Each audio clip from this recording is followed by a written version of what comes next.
I meant to bring this up when we were talking about comedians and like what is edgy, what is not, what is pushing the boundaries, like what is just coasting along. Were you, and I spent the whole pandemic time in New York. It's funny because I was in LA when it all kicked off, March of 2020, and I had done your show and a bunch of other stuff in LA. This was like, I guess early March. And the very last day, the day I had to go home, was when the shit was hitting the fan. And it's so crazy, Sam, because I spent the entire like first couple weeks of the pandemic just like going down these rabbit holes, watching Out of Shadows, watching Fall Cabal. Like, you just planted like something about you talking about Tom Hanks at that first trip to LA. It just knocked around in my brain, and I just was like, the whole world opened up, and it like when I think of people who have like changed the course of my life, it's like you and Larry Sharpe. I mean, like there's a handful of people, but and then I would like red pill my boyfriend on something and he would red pill me back on something else. It was like many nights of being up till like 2 to 4 in the morning, just like you know those nights. But anyway, so fast forward to now, there are all these crazy mandates for New York and LA. I decided in August I was not going to perform anywhere that mandated vaccine papers to get in. I feel pretty strongly about that. My feelings are not going to change. I have been very dismayed at the lack of other comedians coming out against this. I'm trying to be understanding, like, okay, comedians don't make a lot of money. Maybe they don't want to turn down work, but I want to know, what are your feelings on this? Why don't you think there are more comics standing up against basically this tyranny, this authoritarianism? Well, it goes back to kind of what we were talking about, this fake punk rock. Now, here's the thing: comedians are the spectrum of life, okay, and political thought. And a lot of them, I just watched this great debate between, Jimmy Dore and Graham Elwood. And, Graham Elwood is a lefty who is pro mandates and lockdowns. And I've known him for probably a decade and a half. And I was really angry at him when he was tweeting all this stuff and talking about pro mandates. But then I watched him on his video, and you could tell like he comes from a sincere place. He comes from a place where he's caring about people. And so it's very easy to get lost and angry at these people. But at the end of the day, they're scared. Like, they're just scared.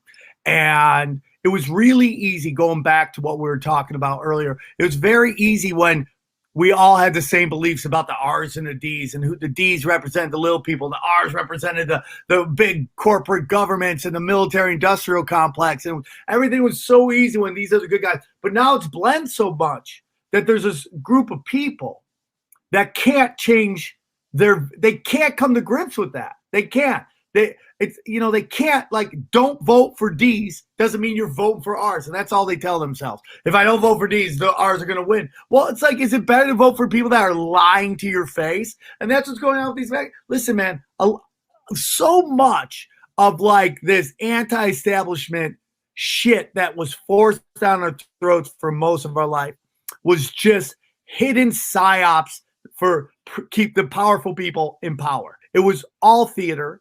It was so easy when white people bad, black people good, like, man, mean, women, and it was so easy. And now we're seeing the blending of all this stuff. And what's really crazy is, like, when I grew up in the 80s, man, all the movies, were the bad guys?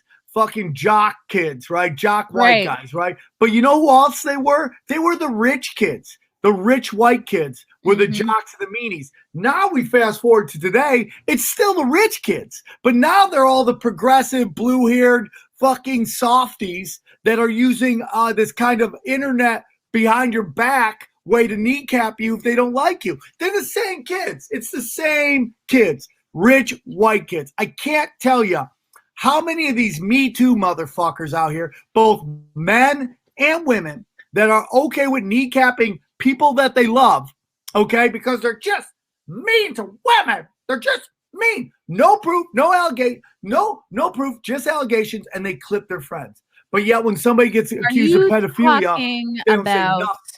Are you talking about the Brian Callen thing? Are you just that and a lot more? I mean, Jeff Garland. Because I know that Yeah, good friends with him. And also Jeff Garlin, yeah, he got fired from something. I think they were towards the end of whatever project it was, but he just For like hugs, dude. For hugging. he like took somebody's face and said like vagina, like, and then someone was like, "Oh, it bothers me," and then he just like said it again anyway, which I can't believe that even is considered It's called harassment. cultural Marxism, and they're doing it on purpose. And this is all part of the plan. Okay. And if you study cultural Marxism, if you can get past all the terms that keep telling you it's anti-Semitic, that they don't want you looking into it. That's why they say that. Okay. But if Right. you They actually want, take like any other label, like being labeled a racist, they just want to shut you up yeah, they because don't want you to look into it. But when you start studying, have you studied BlackRock? No, but they're like it's them and Vanguard. Vanguard are the Vanguard two is big most boys. likely the Rothschilds, the Rockefellers, the Passars, the Royals, because they won't tell you who the individual investors are into that company, because that's the highest of the high. And then just under it is BlackRock, which is very interesting because a big thing that changed my life when I discovered Black Cube of Saturn worship, right? Black Cube, Black Rock, it's right there, right? So this guy, Larry Fink, and this is what I think his name's Larry Fink. He runs BlackRock, and there's this whole story about he comes from just some poor parents who were like shoe cobblers in the valley of Los Angeles, and he just rose his way to the top. I don't believe any of those stories. I don't believe any of those stories. What I've learned about Jeff Bezos, what I've learned about Bill Gates, Mark Zuckerberg, Elon Musk, all those stories are lies. They're just all theatrics, okay? These people are lifetime long character actors. They're actors playing a role in this haunted house. But even going Elon, who everyone adores, not everyone, but lots of people are simping for Elon. He did invent Tesla and he did invent PayPal. He bought them and changed their history to tell everybody they invented. He didn't invent them at all. That's a giant lie. He didn't outwork everybody. His family ran a giant emerald business out of South Africa. Off stocks, didn't he? And they made so much money that his dad used to brag that they couldn't even close the vault. And there's nothing wrong with making money. Yeah. But then there's this thing that like he just came up with these brilliant things, invented stuff. He didn't invent them. He bought them, changed their names. So they all do it. So BlackRock, right, comes from poor things. He started this business, it crashed and burned. He learned all these lessons, and now he's running everything, right? So BlackRock has this thing called environmental, social, corporate governance, ESG. Dude. Yeah, right? The ESG score. Dude, it's right there. Corporate governance. That lets you know exactly. And that is why we're in this era called, I call it anti-business business, where businesses don't seem to be wanting to do good business. They just want to push this narrative. Well, this is why. Because in order to work with BlackRock and Vanguard, you got to score a certain level on. Do you know all this? I don't want to go into it. Yeah, no, I know some of it. Yeah, I have friends who work in corporations where they've started to see this roll out of like a certain amount of diversity and inclusion training, a certain amount of whatever it is, like recycling or whatever, sustainability, whatever that means to the building or the company. So that's why, like near my house, there's a billboard. There's a drag queen, and it's a bank. It's a billboard for a bank, and this drag queen's putting on their makeup. And you're like, how does that convince me to want to join your bank? Send my money to your bank because this dude who's dressed like a woman, and I've been to drag shows. They're great. Why does that make me want to join your bank? Well, the truth is, it's not meant to. It's meant so they can check off and score high enough that BlackRock will invest with them. Okay. That's what it's all about. And then you get into the Fed, and what the BlackRock runs the Fed. So when everybody was talking about Trump's taking back the Fed, no, he wasn't. He's just put under a different name of ownership. It's the same fucking people, man. And that's why all this chaos is going on right now. It's not naturally occurring. It's actually 100% manufactured from these two corporations to push cultural Marxism on us, which is meant to divide and conquer. And that's why these guys, these people who work in, I call them system entertainers. Okay. Another great word for these comics who are always doing the Tonight Show and doing festivals, but you never see them crushing in comedy clubs. Someone had a great term for them. He called them house cats. I call them industry darlings. I call them industry entertainers, system entertainers. Meaning they can only perform in the system. And then you always see them start podcasts and nobody watches, and they end the podcast. They're like, oh fuck, no, everyone's gonna realize it's all bullshit. They're industry, so and they have to. And then you see these comics like sort of flounder and fail, and you're like, what? Like they have all the support in the world behind them. They have Comedy Central behind them. They have Netflix behind them. They have representation. Like I still don't have a manager, and my podcast is blowing away a lot of these guys and girls. But whatever. You don't need it. That's the old system. What do you need it for? What do you need it for? You can see somebody with so much help, and you're like, oh, and you're still like, you should be doing better than me. You have all of this behind you. You're booking shows. Romanelli was talking so highly of you at the dojo. Oh, I love Mike. Yeah. About how nice you are and how people come out to see you. That's it. Sell tickets. Why do you need them? Like you don't. Why do you want to give them 10%? They don't. True. I work with a buddy of mine now, and he books me. He gets his gig on the road. I throw him 10%. And that's it. I'm not going to dole out money to everybody anymore. I had a great manager. She's leaving to basically homeschool her kids.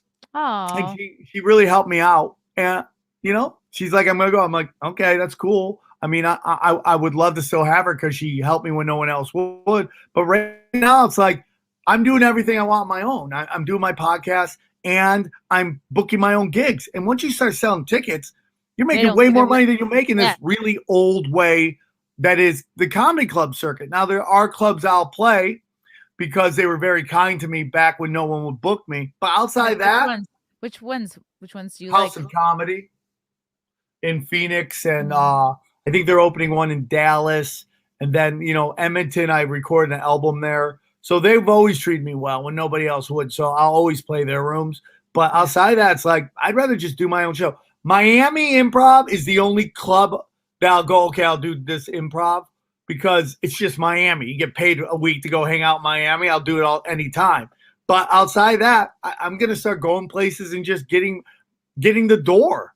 Right. It's much easier. Once you can fill the room or like make a decent amount you have a decent amount of fans that will come out to see you. Like that's kind of it. Then that's the club owner's happy if you can promote yourself. It's like you don't need these industry gatekeepers. And I'm sure you've been noticing there's going to be like a big Netflix comedy festival down in LA next year in a couple months. I don't know. I think it's March or something. And you look at who's on the bill. It's like every leftist established comedian you can think of. And it's so diverse. I'm like, I don't see one conservative or right leaning. Maybe Theo Von, maybe he was on there, but I see a very limited amount of opinions on this big, diverse festival. And they're using it, and they're going to be taping a lot of these festivals and using it for Netflix content, for the rest of the year. So it's kind of like win-win for them. But I'm like, I don't see any underdogs. I don't see any up-and-comers. Yeah, it's basically Viacom 2.0. And just like Viacom, it's going to die out because people are just going to be over it, and they're just cranking out. They got Viacom flu. They're not paying anybody any money, okay? And then they're shoving down woke shit that nobody likes. It's like there's so many options now. Like, being an entertainer today is both way better and way worse than it used to be. Like, there's so many more avenues now to connect with your crowd, but you're also, you're competing against everybody, right? So this woke shit where you're shoving down people, when they pay with their dollar, they don't give a shit about, is there a lesbian on the show? Is there a black? They just want, for 20, 25 bucks, $30, whatever they're paying for the ticket, they want to get rocked. And it doesn't mean they want to laugh, laughing the whole time. It could be getting angry at you. People want to feel stuff. This notion that being offended is a felony. It's like, go fuck yourself. You're feeling some emotion. And that's what people want now. Authenticity. Right. I don't think when anybody sits down to watch a sports game or like buys tickets to a game, they're like, wait a minute, wait a minute. How many black people and how many white people are on this team? Are there any Asians? Like, you just want to see the, whoever's there do their best. And sure, you could be a fan of, oh, I like this particular lesbian comic. I like this particular black comic, but you're not thinking of it that way. You're just like, oh, I fucking really love Chappelle. I fucking really love Emma Willman or whoever. And Well, my whole thing is that, it's like diversity is kind of like along the lines of reality shows, right? Reality shows were about getting rid of talent. They didn't want to have real actors, and they didn't want to have writers, and they didn't want to have real directors. They just wanted to have shiny object people who they could just plug and play, dude. Plug and play. Oh, hey, is this really good looking person really hard to deal with? Take her, him out, put a new person in. Bang, bang. And that's all they did. Disposable entertainers, right? You got to deal with talent, okay? If someone's funny, a great writer, great director, they have needs and they want money. They don't fucking like it all the time, okay? They don't like it at all. So now they figured out a way to get rid of it. That's the same thing with diversity. Now, hear me out. It's not that I don't think that diverse people are talented. The problem is who they're using, okay? There's so many killers out there, but you never see them as the one that they're plugging in. It's these really either super young people that fucking don't even know what they're doing. I was telling Brian Callen this today. Like, young people are only good for one thing: fucking. That's it. That's all they're good for. If they're young dudes, they're probably not even that good at that. Yeah, but they'll fuck, man. But outside of that, dude, they're not really good. Yeah, Hollywood pushes it down your throat because they don't have to pay them anything. And it's like you got all like, how many? There's a black circuit of comedy that fucking you've never heard of these guys, and they just murder everywhere they go. They're not part of the diversity movement at all. Any like random road gig I do out in like Delaware or like Delaware's the last one I can think of. I'm with guys on the show. I was like the only white chick, only white person, like whatever, it doesn't matter. But these guys, I had never heard of any of them before, and they all murdered. This guy, I think his name was Joe Torre. I'm like, oh, the old Yankees manager? No, it's like this hilarious black comic. And it's like always when I'm on the road is when I encounter these super funny dudes. And I hope they're making a good living from it. It's never anybody I see on TV. It's never anybody who Netflix is like fluffing up. So no, I totally agree with that. So they're plugging in these people, and it's about not paying anybody. And what people don't understand, these diversity programs in LA, dude, these writers they get in on a diversity deal. They get paid less than the quote unquote normal writer. How do you know that? About that? Well, because my buddy, I'm not going to say his name, is a writer, and he's like, dude, they bring these diversity writers in, and they get paid less than the normal writers get paid. Is it because they're starting out, or is it like white guys who are starting out get paid more, and he knows? No, it's probably just like, oh, dude, we're just getting you this. You should be happy, blah blah blah, and nobody ever looks into it, and then nobody complains because the minute you complain, you get blackballed from Hollywood, so that they just run into you can't take anymore. Wow. But it's a dying altar. Nobody cares. Like, dude, podcast people. When I was running Comedy Chaos at the Comedy Store, right? The people who sold tickets were the podcast people. Mm-hmm. Yeah, there was Burr would sell tickets. Yeah, but it was all the podcast people. Podcasting is where it's at, and not everybody can do it. But those who can actually connect are going to have fans who follow them forever till they grow old. Have you been at the Comedy Store since all this pandemic shit and the lockdowns? And because I a friend of mine, Lila Hart, she has spina bifida. She tried to get in like months ago, and she was like, here, I have a doctor's note. Clearly, like you can see, I have a physical issue here. And she has like her vax exemption papers or whatever, and she had just had a negative test, had done a theater show. The Comedy Store would not let her in. So that it was really upsetting to her. She was like crying about that shit. Now she moved to Texas. She's totally thriving down there. And I was wondering, like, have you been to the store at all? Are you trying to? I haven't been to the store. Part of it is out of their hands, the vaccine mandate. I'm against it. You know, here's the thing, man. The Comedy Store started doing these shows in the patio, and people just snitched on them left and right. There's these beta cucks. I call them beta dictators. That's who moves to LA and New York. Beta dictators, like betas that just want to be dictators, right? And they're nasty, and they're not like kumbaya loving like they want to act because I got a black friend and I got a gay friend. They're like, I'm open-minded. No, they're nasty people. And they would love to scorch the earth with everybody, but they just it's a different style of doing that compared to like knuckle dragging alphas, right? They snitch all the time. Oh, man. So I haven't really been to the store. I did my first Hollywood show in months with Shab last night and Callan and some really funny guys like Chappelle Lacey and some other people. And, the biggest reason I don't want to perform at these clubs is because the LA crowds are dumb. They're really dumb.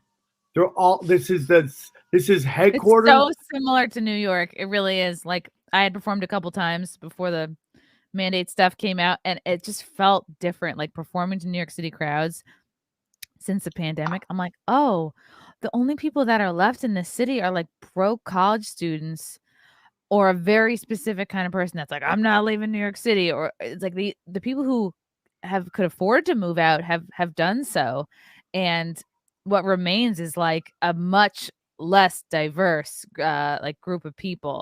They're all rich kids. It's all rich kids. It's all woke people that have just taken 45 boosters and they have a certain view of comedy. And I have a joke about how like coronavirus hasn't killed any midgets. There's no midgets have died from corona because corona is height challenge. It can't see you lower than a certain height. Apparently, if you sit down, it can't see you. If you stand up, you're fucked. So midgets are sat and I'm like, midgets are just crip walking everywhere. And I'm like, yeah, N-word, yeah, on stage, right? And the crowd gets quiet. And then the comic that follows me uses the N-word. He's black. He's the N-word as a noun and adjective. They're allowed to. And they explode. It reminds me of this time I was following Brett Warren at the Comedy Store. He's talking about how his brother was gay, right? So then Justin Martindale, who's so fucking funny, Brett Warren's super funny too. Justin Martindale runs up on stage. It's like, and I fucked his brother in the ass. And the crowd just goes, yeah! I'm like, okay, this is interesting. Let's test how much you love this, right? So I walked up on stage and I was told a story about how I lost a bet to my friends and I had to watch 2 hours of gay pornography, right? In a row? Wow. Yeah, but we allowed our listeners to pick the porn. So it was all like compilation porn. It was just dicks jizzing all over the place, right? And I did the joke and the room got quiet on me. And I'm like, hold on, you're sensitive to that about me having to watch gay porn when you celebrated that some dude fucked some guy's brother in the ass? Like, well, you made it real. About you? That the Yas Queen guy is like, I guess easier to laugh at because it's more of a caricature. You made it real. But no, he really fucked this guy in the ass, though.